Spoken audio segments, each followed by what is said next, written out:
My nights with my husband were full of pain because every night he would consume saffron and claim his rights from me. One night I decided to hide the saffron, but to my surprise I discovered that he could do the same without saffron. My husband was very thin and frail, almost as if a gust of wind could blow him away. It seemed like if someone even touched him, he would fall. No matter how tight his clothes were, they would always hang loose on him. Due to his weakness, people often called him shrimp in a mocking tone. My husband loved me deeply. We both studied at the university together, and that's where our love began. In the beginning, he was healthy, but gradually, for reasons unknown, he became weaker. Now he looked like nothing but a skeleton. I consulted many doctors, but nothing helped. He didn't gain weight. Instead, he just grew weaker. Despite his condition, I never felt scared or afraid. His frail figure actually made me feel bolder in his presence. This was some time ago when we were both at university, and like any young couple, we would often have disagreements. I used to tease him a lot, saying, "You're so weak, you won't even be able to defeat me. After marriage, I'll boss you around and you'll listen to everything I say because you're so weak. I'm in much better health than you, and I'm taller, so I'll get respect, and you'll have to listen to me." In response, he would always say, "A man is always greater than a woman, whether he's shorter in height, weaker in strength, or even younger. A man is always considered the superior one. You'll see after marriage who will be in control. It won't be you."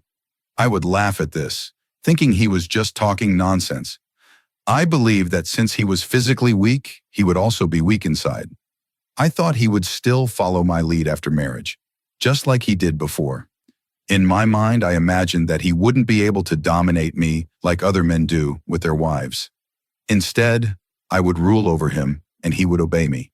However, after our marriage, I realized the truth.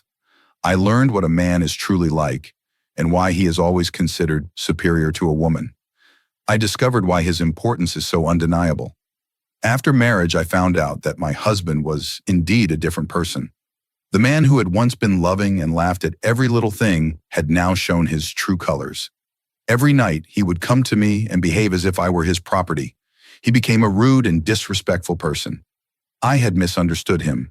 He would come to me every night, physically overpower me, and treat me with disdain. He would beat me, pull my hair, and force me to stay silent. He wouldn't allow me to scream, and he would say, "Don't you dare tell anyone anything about me. If you do, you'll regret it."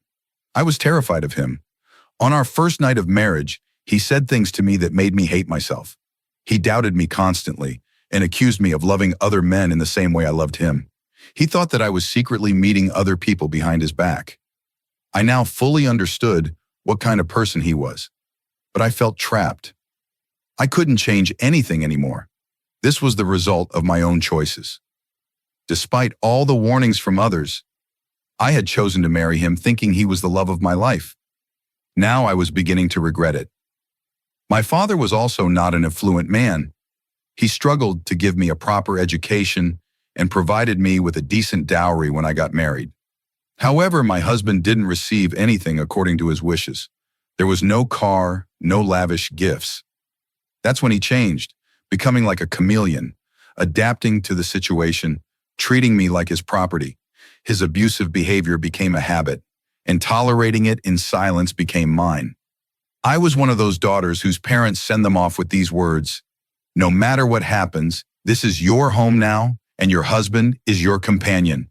If there's ever any conflict between you two, you must endure it quietly because respectful daughters do this. Always honor your husband, treat him like a king, serve him, and never fall short in giving him respect."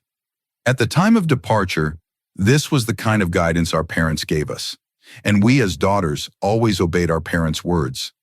I too had been raised with this mindset. How could I disregard my father's teachings? I had always believed in the importance of honoring my parents, so I silently tolerated every mistreatment from my husband. Every night when he would come to me, he became so powerful that I could barely speak. His presence made me anxious, and I felt like I had no voice in front of him. I would shrink in fear of his voice, feeling helpless.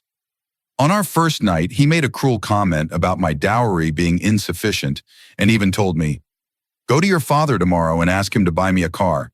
If he doesn't, I'll continue to torture you every day. If I don't get the car, I'll divorce you." When I heard these words, my skin crawled. I couldn't tell my father because he was very poor and could not afford such things.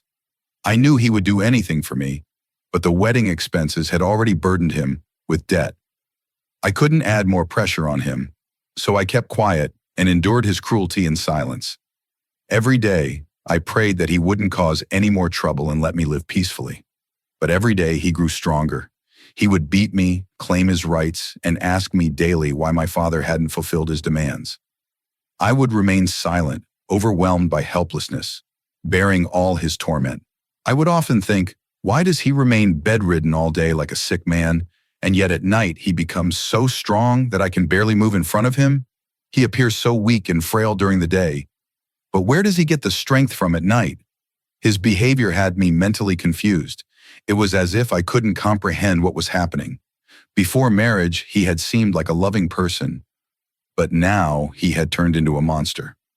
I couldn't understand why he had become my enemy and why his behavior had changed so drastically. This was slowly driving me crazy. My mind felt paralyzed and I didn't know what to do.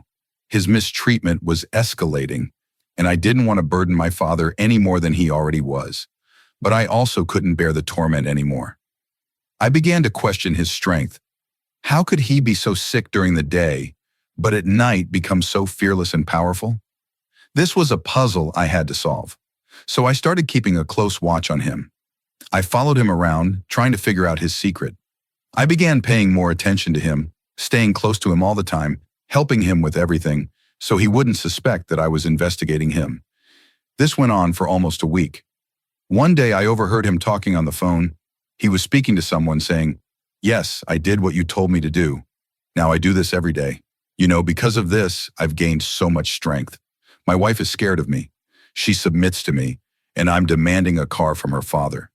The more I torture her, the more certain I am that she will bring me that car from her father. She will make my father's whole running business hers, and I'll become the owner of everything without working a single day. Anyway, that old fool can't do it anymore. He's too weak for all this, and his children aren't going to do it either. The last hope rests with this girl, and I'm going to take all of it. And watch, my wife will continue to be afraid of me just like this.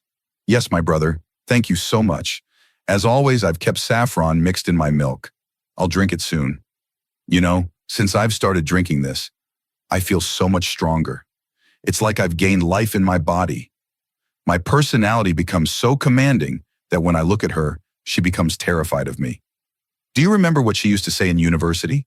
She used to say I would be the one to bow down to her. But look now, who's the one bowing down and who's in control? He said, speaking with a cunning tone.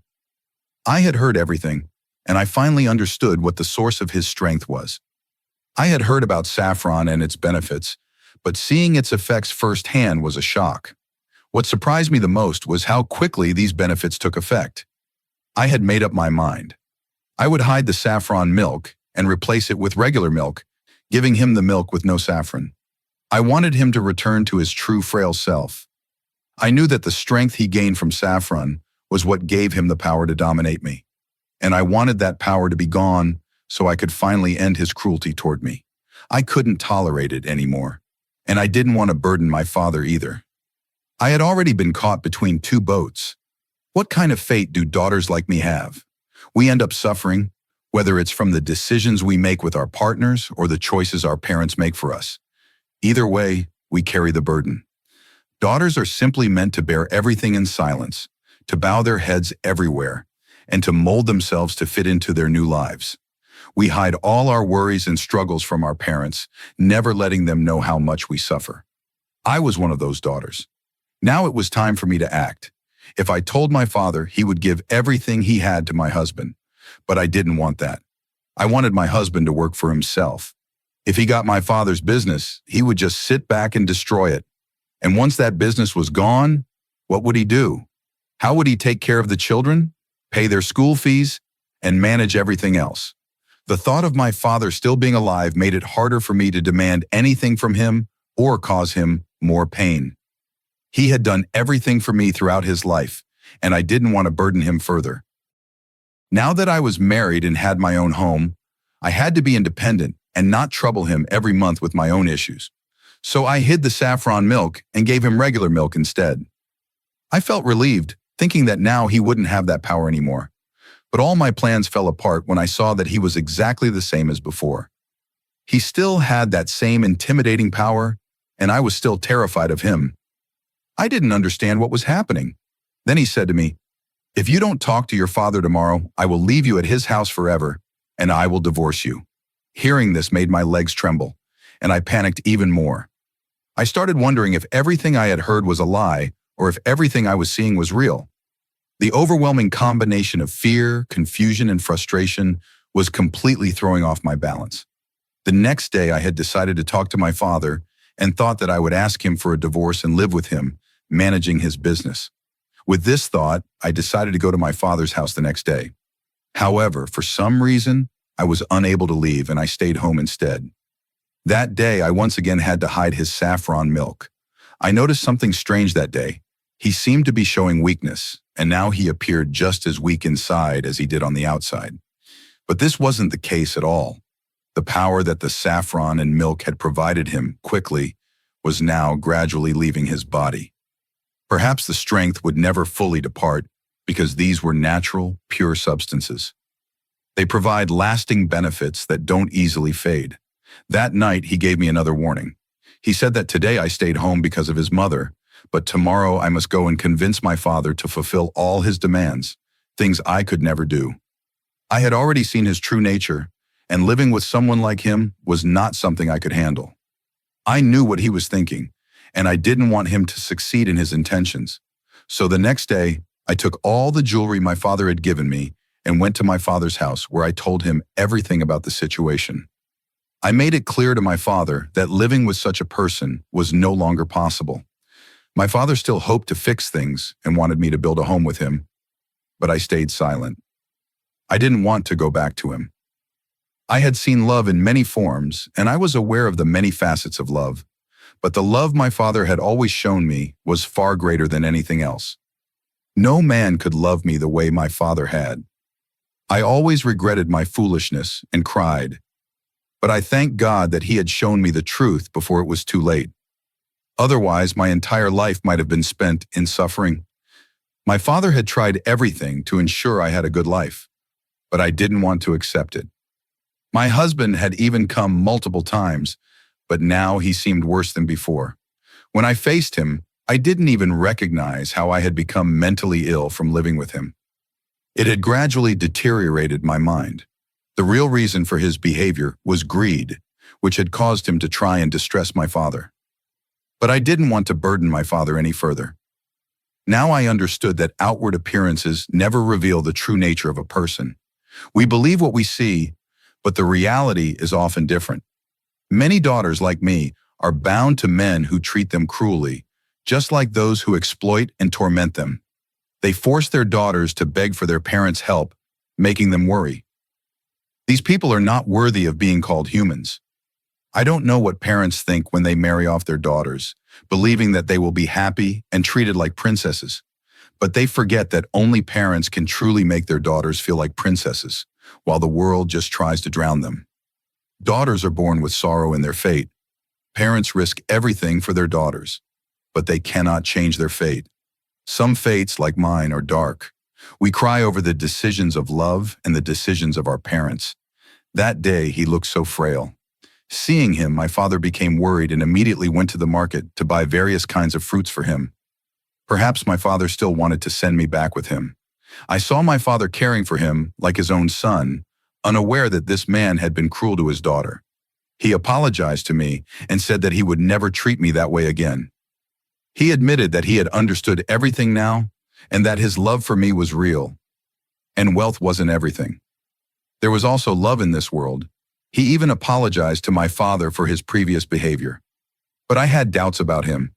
I refused to go with him and told my father that I would not go. My father tried to reason with me, saying, "Son, this isn't the solution. You should think calmly. He's here, asking for your forgiveness." He was also apologizing to me, and the one who has wronged should be given another chance. This is the opportunity that must be given to him. Look, This is the opportunity that must be given to him. Look, my son, you both share a very delicate relationship, and you need to understand its delicacy. I am willing to give everything to your husband. If he wants a car or my business, whatever he needs, I will give it to him. But what I want is to see happiness on your face. I don't think he is motivated by greed anymore. I can clearly see the sincerity on his face. If possible, think about it. After saying this, my father left the room, but as soon as he left, I heard his voice calling me loudly, telling me something. I rushed out of my room, and as soon as I saw, the ground seemed to disappear beneath my feet. My husband was lying unconscious on the floor, with blood coming from his nose. My father was trying to lift him. I immediately rushed forward. My father asked me to call the ambulance, and I quickly did so. We took him to the hospital. He was in a severe shock. His mind had stopped functioning, and it seemed like he was on the verge of death. Seeing him lying in the hospital bed, I was thinking how quickly a person who once walked arrogantly could fall so low. The man who once thought he was superior was now waiting for the prayer of the very woman he had tormented, the woman he had tried to dominate and considered his servant. Now he was helpless. Sitting in the hospital corridor, my father once again tried to advise me, and this time I understood. I had decided to return to him. Seeing him lying in the hospital bed, I knew that his arrogance had been shattered. Now I should go back to him. The man who once tried to control me was now helpless. He needed the very woman he had once tormented. So I performed my duty as a wife and began to care for him. Thank God my husband was now safe and sound with me. I thank God, for he shows the way to those who seek it. He is the one who guides the lost and brings them back to the right path. Now I pray to God that every child may have a good husband, and that all parents may have good destinies for their daughters. Otherwise, there are some men like my husband who treat women as their property. But today God had guided my husband directly. However, there are still girls who are forced to live their entire lives with such men. I pray that Allah grants every daughter a good fate. Ameen.